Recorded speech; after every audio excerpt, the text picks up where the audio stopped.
Today, Dr. Melanie Burton, a forensic and counseling psychologist, clinical social worker, and licensed addictions counselor, brings you one step closer to a new you, where you feel empowered and on a positive path to growth and well-being.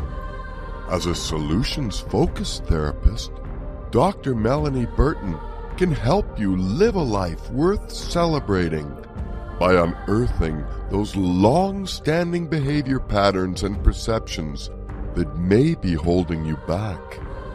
And now, here's your host, Dr. Melanie Burton.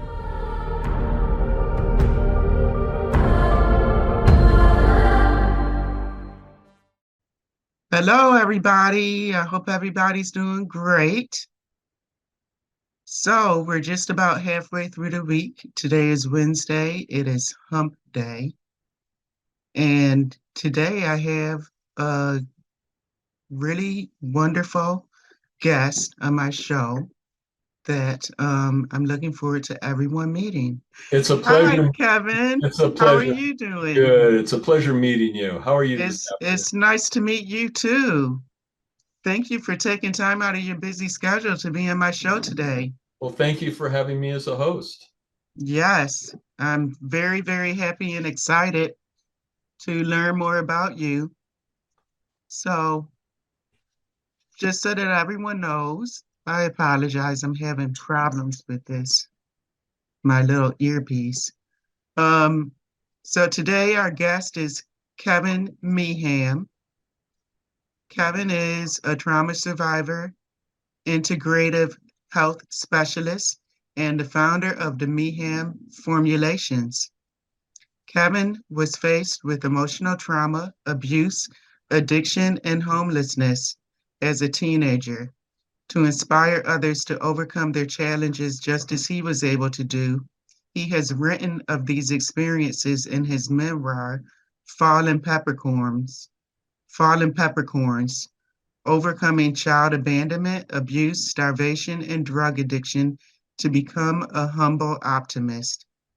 The memoir begins in the 1970s when the lives of 5 young brothers in Ojai, California, are turned upside down as their family unit fractures under the weight of verbal abuse and depression, which pulls their parents apart.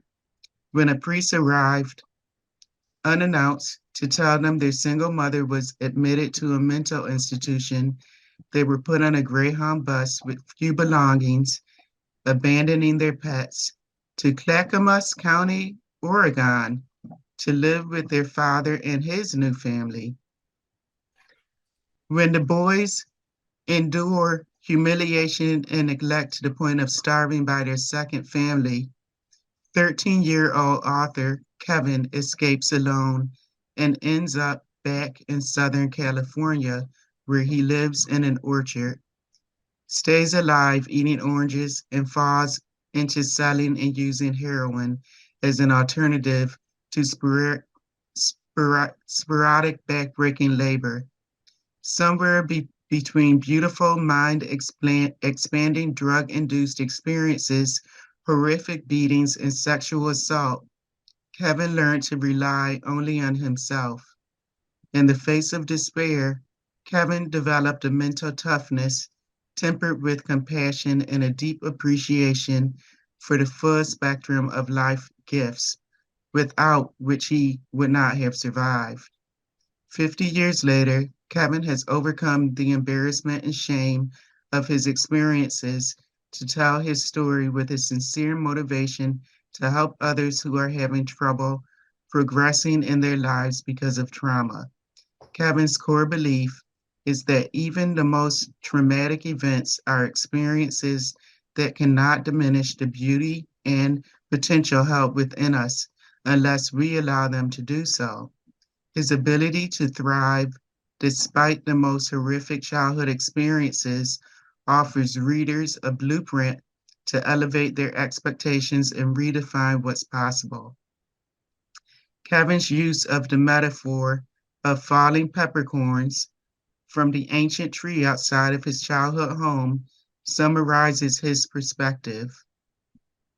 Quote, I think my brothers and myself and how we all started out in life no different than the fallen peppercorns knocked from the tree by bad weather and scattered into the wind. But no matter how many times a peppercorn is crushed underneath a shoe or car tire, it still has the ability to paint its seed and grow. Trials and tribulations, bad weather, and the winds and rains of life make for more resilient peppercorns and more resilient people. What's unique about Kevin is his ability to accept his suffering and his deep appreciation for life's challenges, which he believes are instrumental in developing the mental fortitude he exudes today. While his memoir primarily focuses on 1 year in his young life, through public speaking, podcasting, and his integrative medicine practice in Jackson Hole, Wyoming, Kevin openly shares his refreshing philosophies that challenge our modern culture that seeks fulfillment from external validation, avoidance of pain, and incessant striving for, quote, more, rather than self-love and a deep appreciation for the full spectrum of life gifts. Despite a traumatic upbringing, Kevin Meehan has long since recognized the importance of compassion in helping others, both animals and people.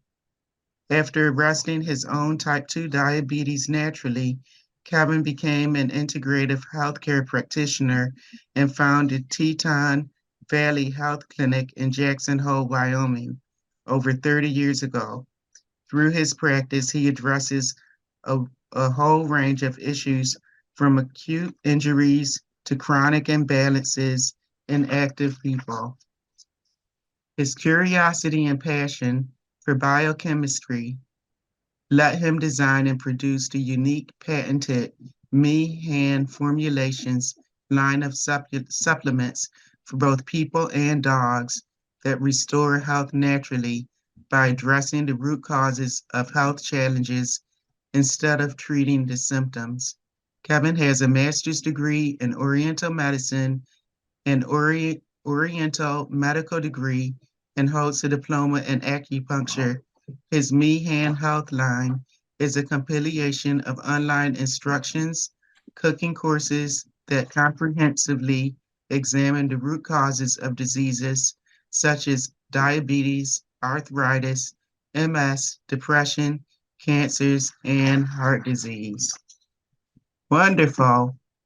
So let me start, Kevin, by telling you that the reason that I wanted you on my show is because the majority of my patients suffer from trauma.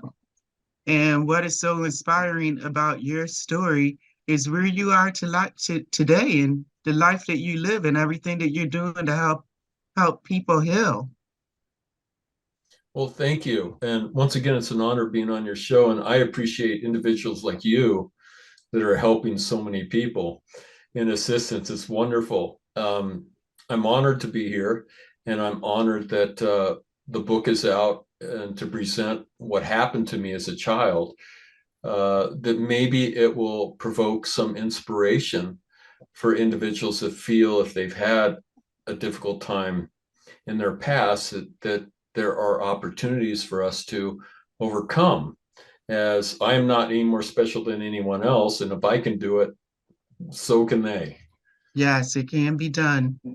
So what I thought was so nice is that you actually provide people with the ability to download your book for free. Yes, and that's, once again, it's about, for me personally, to convey the possibility of enhancing individuals' lives by allowing ourselves as individuals to let go and not let the things that we can consider unfortunate that happened to us in the past, to let that hold us back from our potential. most definitely, because a lot of people who went through what you went through may not have been able to survive. Mhm. So the question I have for you, Melanie, is what do you think that fragment is within us that allows us to do that as individuals, to allow ourselves to understand our experiences can actually be a benefit rather than a negative, and can propel us to a different platform in our lives to garner success as we might interpret that success for whatever it is? I believe it has to do with having a sense of resiliency. Mhm. Mhm. And for me personally, the book is meant to convey, if we have if I can use an analogy very quickly, and I'll make this short. I remember there's one section of the book where I was homeless, living in the orchards, Mhm. citrus orchard, and I noticed a covey of quail. They were calmly pecking away to get food, and I noticed that they had nothing, and yet they seemed very content. They had, obviously, they were just looking for whatever they could garner from the soil. And it was at that time, personally, I realized I feel fortunate to have at least citrus trees around me that are providing fruit that are at Mhm. my fingertips. So that's Mhm. how I interpreted it. Oh, that's great. How long were you like living in the woods like that? 18 months. Oh my God. Yeah, about 18. Well, actually, Portland, Oregon, as the book suggests, we were put in the basement, and that's a whole different topic within the book, a whole different segment. But being homeless, actually, after that, after I was able to run away from that, I would suggest it was winter through probably 6 to 7 months, 6 months of going through the rape.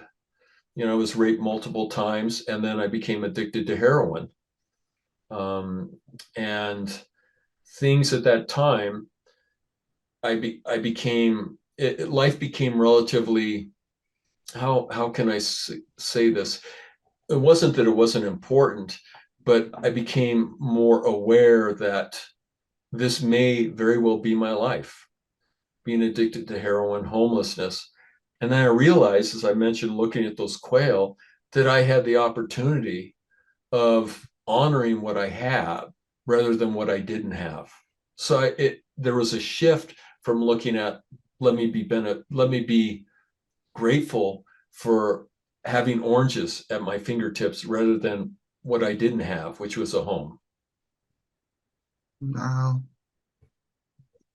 So how did you come out of that? How did you end up out of that homeless situation?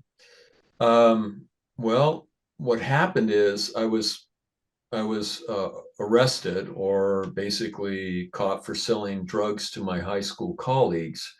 I was put into juvenile hall for one day.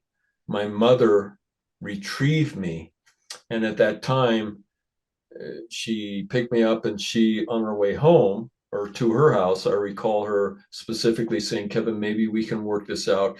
You can stay in a loft, that's aside from the house, and you can stay with me as long as you don't tell any of the authorities or anyone else that you're living with me."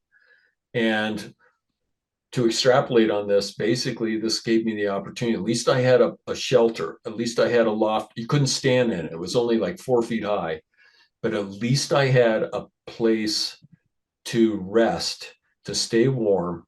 And then I basically applied for a job dishwashing, and it became cumulative. The response of being able to move through this and to appreciate what I had. The loft itself, Melanie, I can't tell you, everything else from that point of time became a gift. Everything, from anyone saying hi to me and not wanting to hurt me, anyone coming up and offering me perhaps a piece of food, having a loft to stay in. All of this was a gift compared to what I'd been through. So, in many ways, Melanie, my experiences of the past and being homeless was a gift to me because it made me appreciate every single thing I had in my life And that still manifests to this day. Wow, that's great. We take so much for granted, don't we? We do. Even the ability that you and I have developed a very quick friendship here, just in this brief period of time. And I'm Mm-hmm. honored that I have the opportunity to meet you. And this in itself is a gift. And it's something to me that is honorable because, and Melanie, to explain it, I've learned how to love myself. And that's not a narcissistic perspective, meaning learning to love ourselves for who we are rather than what we feel we should be, and Mm-hmm. not have to always depend on external validation for validity was important to me. And it's accepting myself for who I am, not wanting to be any better or not wanting to be any worse. Just like those quail that were looking for food in the orchard. It's the same Right. summary. And that's like so important being when you're on a path of healing from your pain Mm-hmm. is, being able to have self-love. Mm-hmm. Oh, I If agree. you don't have self-love, how can you give love to others? How can others love you? So Exactly. you have to first love yourself.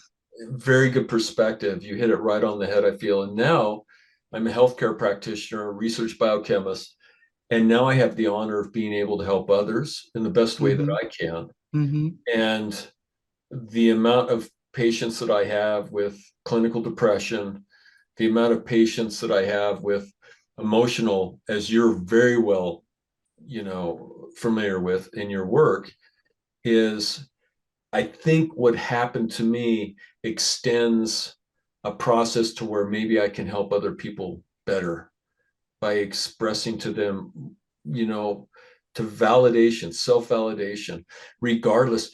And Melanie, I often think of how many times we shame ourselves needlessly for things that really we're just living.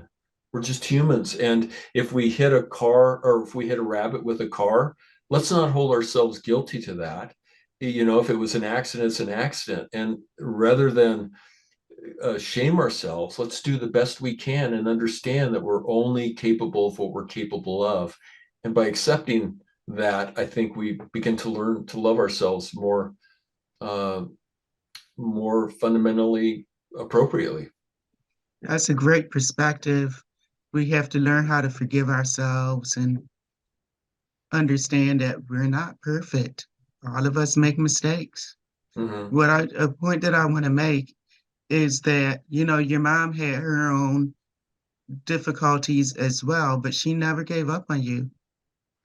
She Very, never gave up on you. And she came back and she got her son. very good point. And later on in life, she was able to get some of her younger children as well.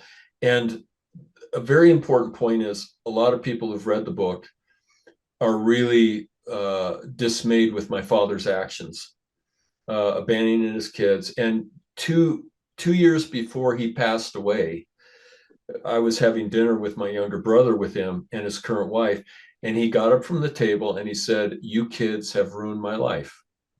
I'm sorry you Wow. were ever born." And Melanie, the important part to that is not to dislike my father, but to feel compassion for him, because an individual with that attitude has, I felt sad for him at that moment. There wasn't anger, there was sadness and compassion, an individual that was in pain, emotional pain. He has five, what I consider, my brothers are great, um, five good kids. And to dismiss them, to me, is literally an individual that's expressing pain, so much pain. So much pain, so much misery, so Exactly. much so much pain, so much misery, so much unhappiness. Mm-hmm. Exactly. So that's basically the premise of the story here, or my message is to convey to people, you have the opportunity. If I can do it, you can do it. And it's more important to suggest to people that I'm not any more important or less important than they are. And if I can do it, by all means, take an opportunity and try it yourself and really see explore your capacity. You might be surprised at what you're able to do. Right, right. So talk to us a little bit about all the healing that you're doing these days. Sure. As far as my clinical practice or Mm-hmm. my personal. So basically my clinical practice revolves around pathologies, internal pathologies as an example. We have a lot of diabetes, type 2 diabetes, a lot of autoimmune conditions. I do a lot of structural work such as meniscal tears, knee injuries, disc repair, and things like that. And then my company, Meehan Formulations, has processes that are not currently available other than my company on the market that are directed at treating specific conditions. So we're really excited to bring this process to people and to be able to help people. And that's the emphasis of what I'm doing is here I am as a voice to do the best I can for you as as society, to help society. And that's what I feel my work process is about. Oh, you really picked your life up. You went to school, you got degrees, even a master's degree, and a degree in Oriental medicine. Mm-hmm. Now, how did you make that happen? Well, basically, perseverance. I realized I did so poorly in high school because of the situation that I was in. I was surprised I even graduated. To this day, I Yeah. still don't know how I graduated. And then I spent about 4 to 5 years working through maintenance jobs and things like that. And then I remember there was a particular time I said, well, listen, this I'm not content with. I need to get back to where I would like to be personally. And I enrolled in junior college and started the whole process again. In junior college, 3 years, I took all my courses that I did in high school. I even elaborated on prerequisites for undergraduate school. And basically, that was the road to 9 years of college. And I became so adapted to college that it was almost like my graduate year. It was like I didn't want to leave because I became so used to being in school. Mm. And I was like, I'm finally going out. I'm going to see if I can generate this process to help people. And it has been gratifying to me what has happened in that 35 years. Wow, that's great. It's amazing. It's amazing. So, what else would you like to share with the audience today? I would like to share a premise on how my own perception and my own analogy, and it's not going to take long. The best way I can summarize survival for me is I want to use the analogy of picture a large lake, a large body of water. And if we picture ourselves going to the body of water and with a dropper, we extract one drop of water from that lake. We take the drop home with us. We put it in the car. And for the sake of the conversation, there's no evaporation that occurs. So when we look at why the drop remains as a single drop, it's because of surface tension. And the molecules holding that drop together, the surface tension of H2O and other particles that are in the water, it's not pure H2O. We take that drop and we recognize it. We can give it a name. We identify it. And for the analogy of the story, we keep this drop for a week. We put it on the windowsill. We recognize it. We become friends with that drop. After a week's period of time, we decide to take that drop back to the lake. We hold the dropper bottle above the surface of the water, and then we let the drop go. what happens when the drop strikes the surface of the water? That's the analogy. There is no more surface tension. There is no more individuality. That drop, the surface tension relaxes, and now the sequence of that drop of water touches all of the shore at once. It touches the bottom of the lake. It touches the surface of the lake. Melanie, that analogy is the analogy that I live in life. And that helps me allow myself to become a participant in us talking, that there's really no separation. There's no separation of any. Why would we hurt anyone else if it's hurting us? Why would we be destructive? Why would we steal? That analogy sums it up for me, and I want to express that analogy. And it has to do with quantum entanglement and quantum physics, but literally there's no separation. And that's the process of surviving for me and being able to do what I do in my clinical practice. And there's an understanding of chemistry and everything else, and an understanding of medicine. But besides that, that's the analogy I take, is that we're really, just like that drop of water, we are literally from that big pool of water. We're only separate right now for this brief period of time, only if we choose to be. And it's letting ourselves go, letting the surface tension go, and understanding that really we are part of that entire body of water. Oh, that's beautiful. That is beautiful. Thank you for sharing that. Wow. Of course. So that's the summary of how I live. And there's been trauma that has happened. So to extrapolate on your question, Melanie, really what is good and what is bad? And it's only our definition. In other words, what I might consider as bad, you may consider as good, and vice versa. So even it comes down to definition for me on what really we define as good or bad. They're just opposite ends of the spectrum that create life in itself.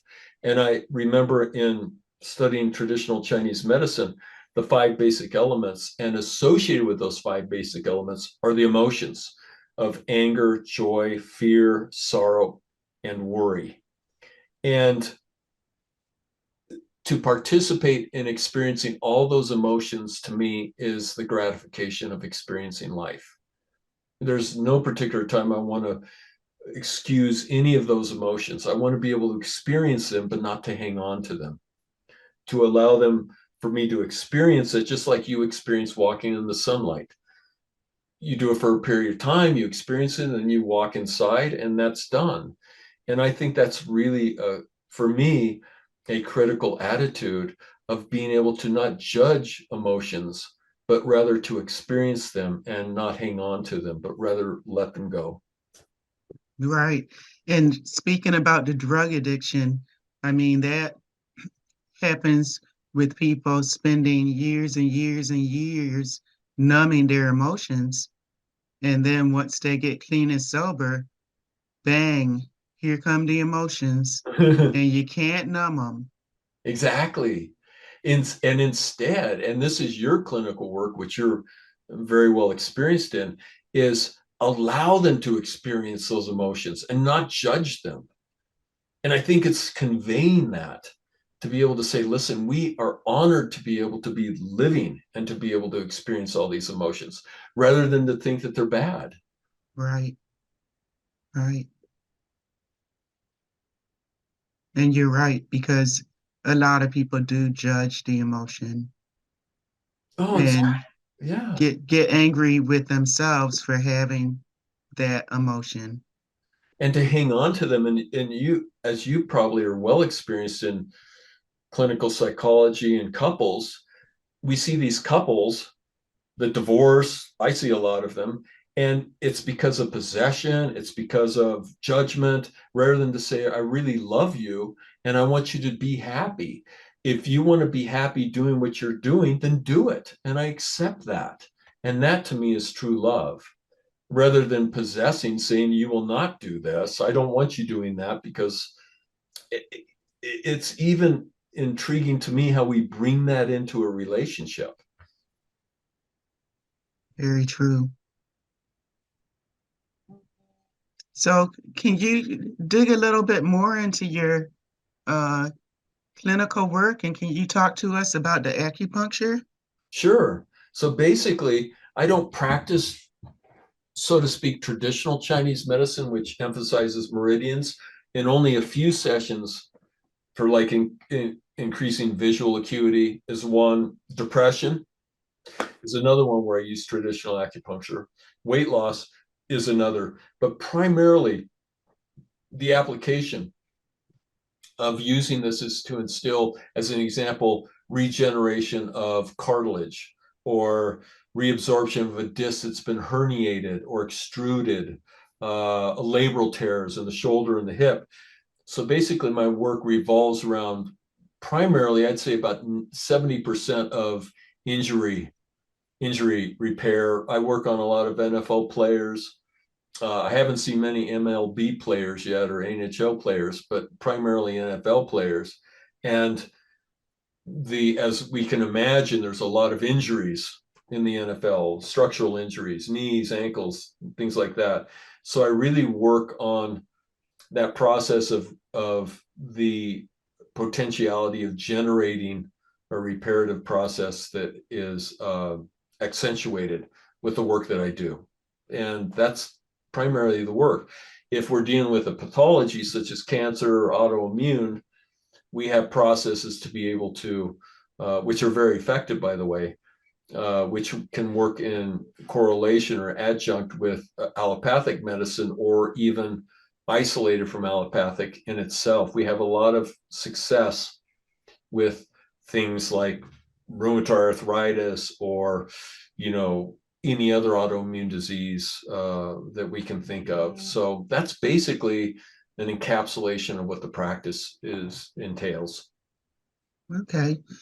So I'm sitting here thinking about, all the people who have had knee replacement surgery. If someone is having problems with their knees, they can actually come to you and you can do a specialized type of acupuncture to help them. Exactly. And That's amazing. Exactly, Melanie. But even more, what's more dramatic is we have a patent on the process that regenerates cartilage. It's not stem cell, it's not PRP, it's not any of that. There's actually the potential using these residues to form tropocollagen, which is basically the emphasis on how we recognize collagen, which are 28 different types. Right now, and cartilage is a part of collagen.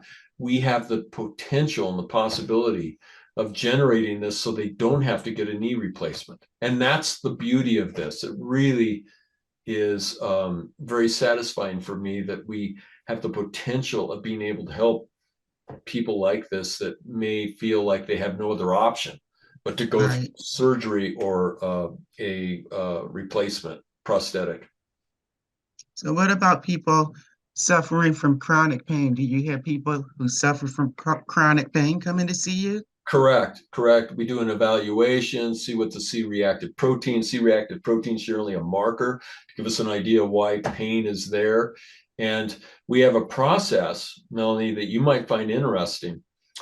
The addiction with, as we know, opioid addiction and things like that, the premise of this has to do with two receptor sites. They're opioid receptor sites. There's a delta and a mu receptor site. I'm not going to be too long here. I'll probably bore people. But we have discovered a way to increase or amplify the receptor site. So when we introduce this process, it lowers their need for the drug because it satisfies that receptor site. Right. And it's well, today people are going out and they're getting Vivitrol shots. They're taking prescription medications to help them with their opioid addiction, even alcohol. Exactly. This is an answer, and we've been using it, and it's lowered their addiction by thus far we've seen in my clinic, 60 to 70% less addictive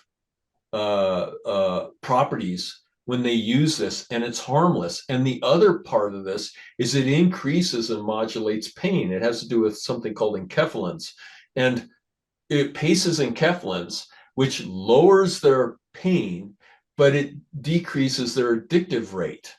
And so what we want to do is we want to offer this to addictive clinics, because this is a really safe and it has a non-negative response to individuals that we're finding thus far to lower their addiction rate. And it's been really successful thus far. And if we can offer this to people, we're willing to help people with drug addiction centers and things like this, because this is an alternative that could be very refreshing for the struggles on people that are suffering from opioid addictions. So, you know, a lot of my clientele, they don't have very much money. Most folks are on state Medicaid. So how affordable is a supplement like that? Let's put it this way, we're willing to work. That's how diligent I am with this. I want to do the best I can so we can work with the client to make it affordable for them. That's what's important, because we want to be able to meet their demands. And the reason I'm sitting here today, Melanie, is to help people. That's the number one priority. And I don't want fiscal conditions to really be much of a barrier for us to be able to reach these people that are in need, such as addiction. I can understand that. You're doing it straight from your heart, which is why you are so kind to, you know, give your book away for free. Well, we want to. And if I can help these people that are in need, I'm here. Even if they want to call my clinic, I'm here to donate my time to talk to them, to give them perhaps assistance any way that I can. That's great. So talk to us a little bit about how you were able to heal yourself from type 2 diabetes. So basically, I was diagnosed with type 2 diabetes. We didn't run A1Cs at that time. That was back in 79, I think, 79, something like that. And so there's no way of monitoring glycation protein at that time. So we were just running glucose tests. My glucose was 300. And what I did is I discovered a book, Macrobiotics, by Michio Kushi. And I read that book and I realized that brown rice, it was a change of diet. Brown rice, vegetables, and macrobiotics has since kind of gone by the wayside, but at that time it was important for me because it elaborated on removing myself from food that wasn't beneficial for a diabetic. So what I did is I followed this, and I just ate brown rice for like 6 months with salt. And that's all I did. I remember I just did strictly brown rice, could believe it or not. And the next time I went back to the physician, which was at a clinic, it was a health clinic that was affordable, my blood sugar was normal. And it's been that way ever since. That's amazing. Now, I don't recommend that for everyone, obviously. I couldn't do it. Yeah, we have much more, thank goodness for science and everything else. Now we understand how to take care of A1C. And I actually designed and patented a process to do that, to where they don't have to take brown rice anymore. Now they just simply take one supplement, and we're seeing a great turnaround with people that have problems with diabetes type 2. And it helps type 1 to some degree as well. Wow. I can't believe all the amazing things that you're doing. And it's a gift that you came into my life, because I mean, you and I could partner together and do some really big things. That's exactly it. It's that drop falling into the lake. We're all together. We work together on this. We become that lake, and we can touch the shores. And it is an honor meeting you, and what the work you do and you've helped so many people. I'm honored to call you a friend. And I mean that sincerely because of what you do. And I think people like you and myself can synergistically come together and help the greater portion of the populace. All right. So, Kevin, do me a favor. Let people know how they can get in touch with you. I know you have your website. I visited. I know you're on Facebook, Twitter, and social media. But tell us the easiest way to get in touch with you. And Sure. To call my office, should I give you my number? Or should we just put it on a post? How should that be done? you can put it out there, sure.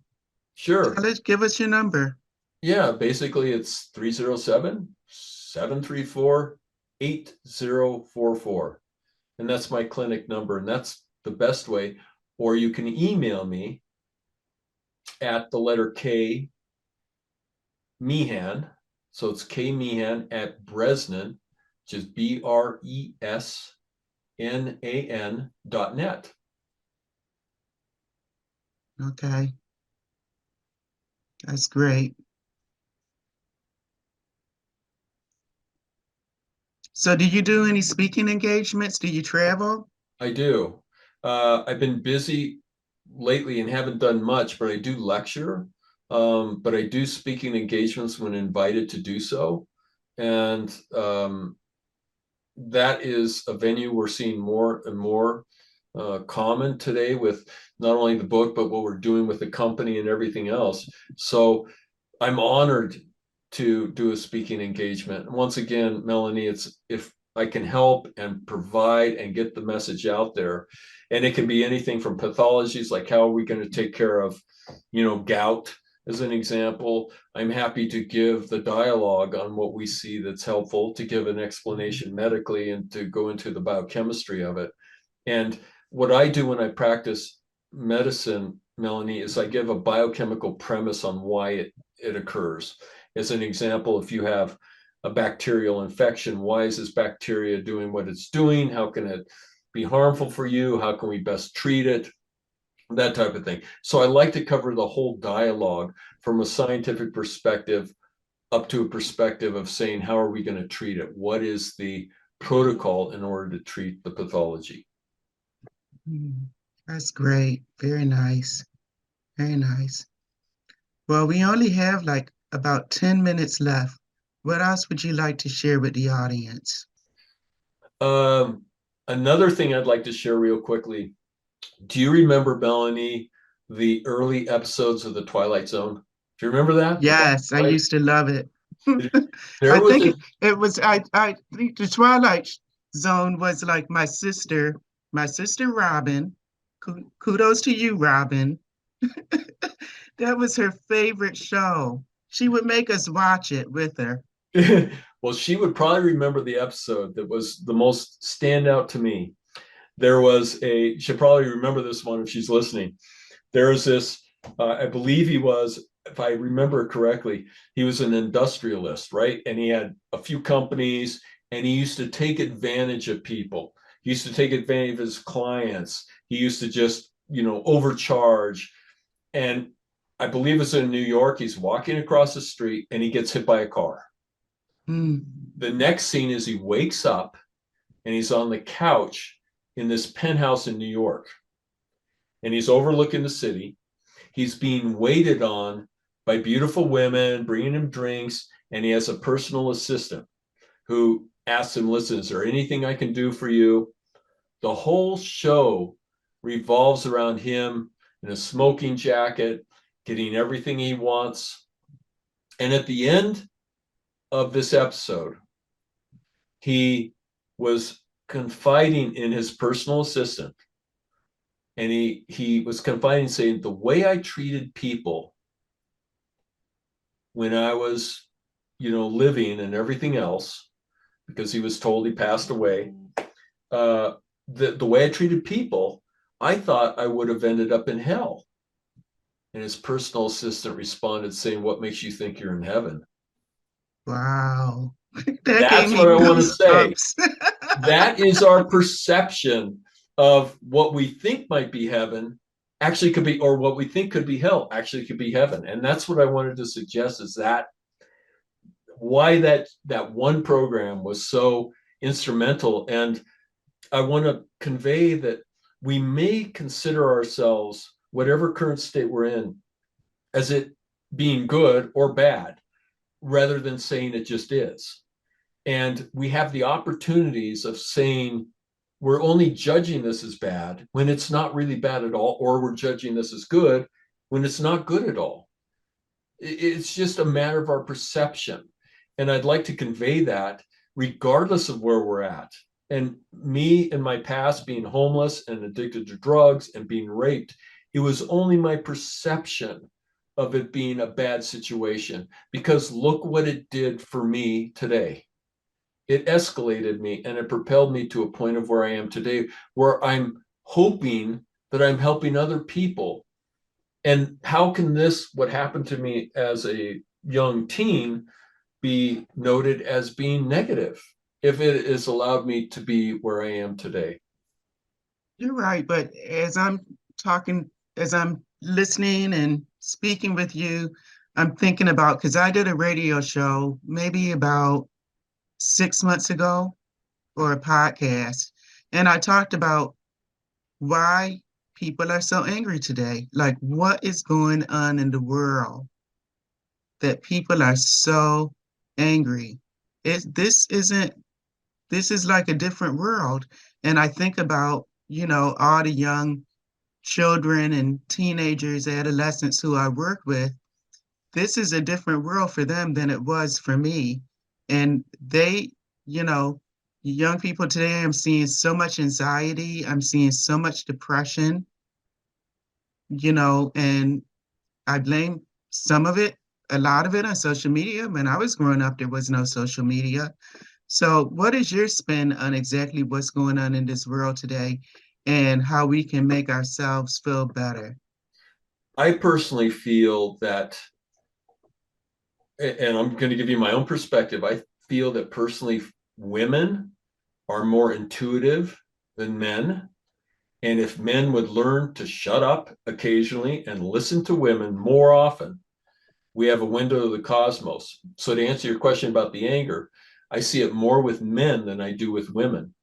Our suicide rate, according to statistics, show that 17% has gone up with males, where females, it hasn't really seen that much of a change. So to answer your question, for me personally, I see more anger with men. And I think it's the frustration of understanding that they are not this dialogue that once we referred to them as being a superior creature to women. And we can look through various manuscripts that proclaim that women are inferior to men in many cases, as you know. And I think there's an awakening of females to be able to, this is my own personal opinion, to be able, if we listen to the female, it's the voice of the cosmos. We even see this in the dialogue of traditional Chinese medicine, the yin energy, the female energy is growth. It's generation. It's new. It's about intuition. And I think a lot of males, now I know I'm categorizing this where you were in a broad aspect with the population, and I'm categorizing this as gender specific. But for me personally, I see more men killing themselves, more men doing the shooting. I don't know of any females, at least maybe I'm dissociated from the media, that are females that are doing killing. Now, I know in my personal life, I learned to listen to a female, and it seems to me that that is in essence an echo of the cosmos. It's almost like looking at a telescope for me at the grandeur of the universe. So to answer your question, I think gender specific anger with males, it might be that coming to reality that, listen, the men are not that dialogue as the history suggested of being this hierarchy. As we look at the history of time, all of the religious leaders in the history of time have been males. Yeah. All the authors of religious texts are males. And it's like, because in my personal opinion, Melanie, the ones that are thirsty are the ones that seek the water. And in my opinion, these men are thirsty and they're seeking external validation, where I personally feel that most all women have it intrinsically. The validation is intrinsic. It's being able to express it that gets to be perhaps the challenge at times. Wow. You made really good point, because when I think about it, I never even thought about gender. That never even crossed my mind. You're absolutely right. And by all means, if we have the opportunity to be humble enough as males and say, listen, let's just listen to the yin energy. I'm going to put that in perspective of Oriental philosophy, and realize that we have the opportunity to see ourselves more clearly. I do in my relationship with my partner. When she talks to me, I learn more about myself, actually. Hmm. That's great. Yeah, we do need to listen more to others. Definitely. It improves your relationship. We learned that from mindfulness. Oh, by far. And then I think it improves our relationships with ourselves. Yeah. So, and if I may, if you can send me your email, I'd like to show you some of my artwork just for you so you Oh can look at yeah. it. So I do like engaging in artwork. I did a book, a children's book, Isosceles' Day, where we illustrated the book. And I'm not an artist. I've never been trained, but the artwork itself shows what happens if we unveil ourselves. We don't need the training that we might think we need to have. So it's just all I about I definitely would love it. I have your email address now. I've been in contact with Danielle, but yes, definitely send me your artwork, I'd be happy to. and I will send you my email address so I can get all of that. And you and I will talk again, because we can do some, like I said, we can do some partnership together to work on helping people really heal. Let's You do it, from Melanie. the medicine perspective, me from mental health perspective. Let's do it, Melanie. You rock. Your heart's good. Let's get this thing. Yeah, we can do it, So and is yours. you love you. Thank you so much for having me as a guest.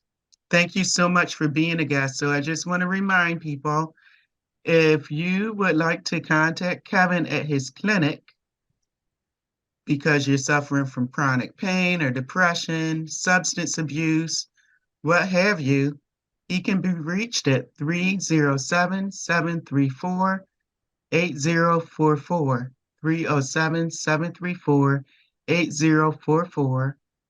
And Kevin's website address is kmeehan, Bresnan, BRESNAN.net. Did I get that right? Yeah, Kevin K. Meehan at Bresnan.net. At Bresnan. Okay. Thank you so much, Kevin.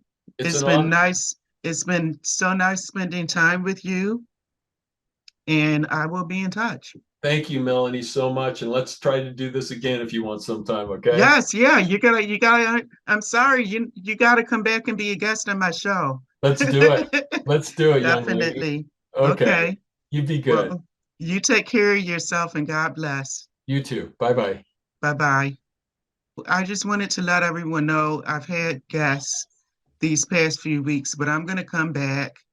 The next show is scheduled for the 21st of June at 6 p.m. Eastern Standard Time. And I'm going to focus that entire show on trauma and attachment. So we're going to be getting back to the work that, we started out doing. So thank you, everybody, and take care. And I'll see you on the 21st. Bye-bye.